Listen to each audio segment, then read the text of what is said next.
लकल हम्द या अल्लाह अस्सलातु वस्सलामु अलैका या रसूल अल्लाह अम्मा बाद।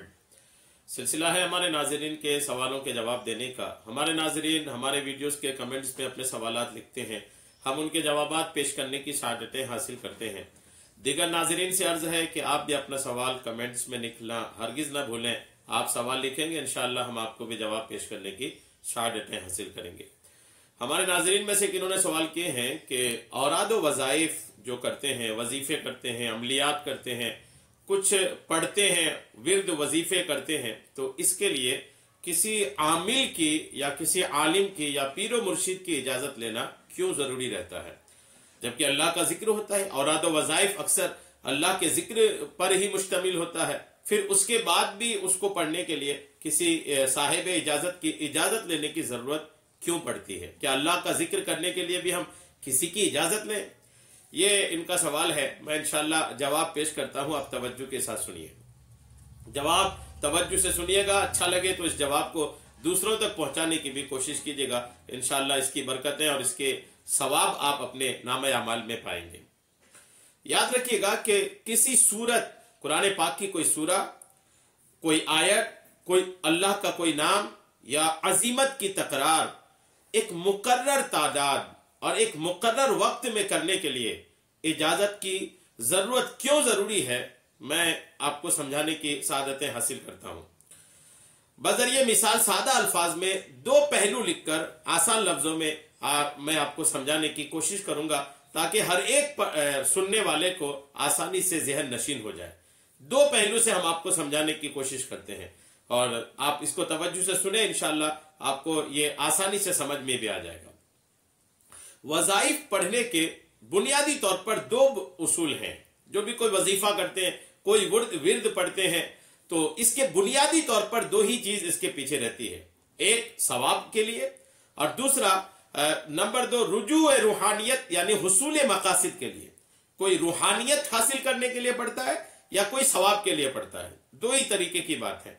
कोई मकसद है, कोई मकसद के लिए पढ़ता है, रूहानियत के लिए पढ़ता है या फिर सवाब के लिए पढ़ता है।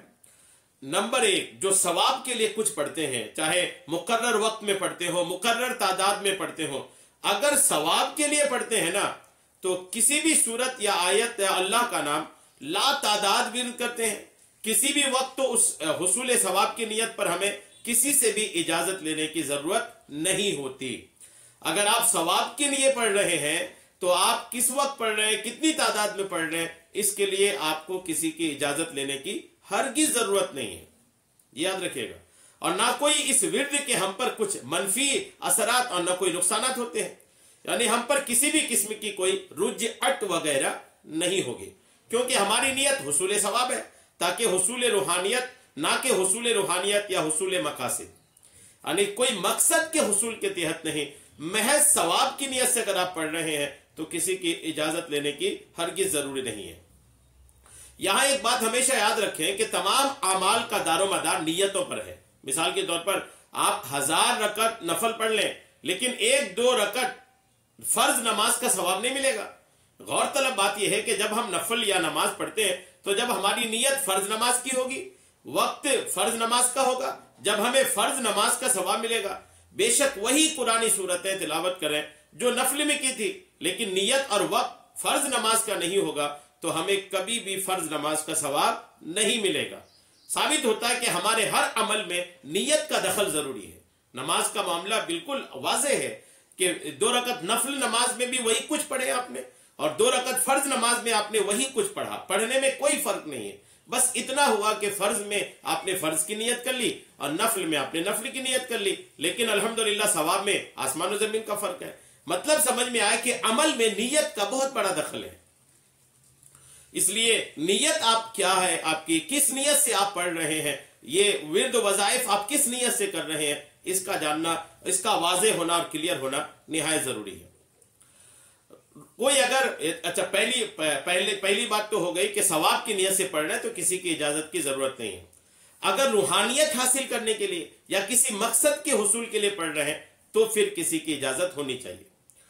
इसके लिए एक अमलियात का कानून मुरतब है। इजाजत का मतलब है इज्न देना।